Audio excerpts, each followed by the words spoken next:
जी अस्सलाम वालेकुम। तो नाज़रीन ये आप देख सकते हैं जिंक चिलेटेड की कुछ टैबलेट ये जा रही है बैरिया टाउन के लिए हसन जलील के नाम से। तो इन्होंने कुछ ऑर्डर किया था। ये अमाइनो एसिड की टैबलेट भी है। तो ये एक बॉक्स के अंदर 10 टैबलेट होती है और बकाया माल की गारंटी होती है। तो अगर आप अपने फसल को कोरे से बचाना चाहते हो, अगर आप कहते हो कि अगर आप चाहते हो कि फसल की अच्छी ग्रोथ हो, फसल कोरे से बचे, तो आप इसका इस्तेमाल करके अच्छे पैदावार हासिल कर सकते हो। तो ये मल्टीपल न्यूट्रिएंट्स है। तो ये मिक्स माइक्रो न्यूट्रिएंट्स है।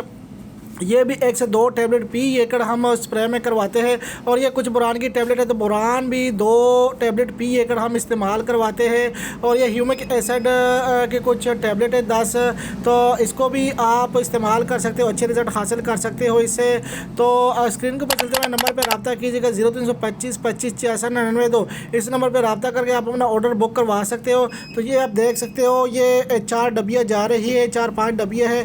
तो ये आप देख सकते हो, ये माल अभी बाइकिया को दे दिया। तो ये गया बाइकिया और बैरिया टाउन के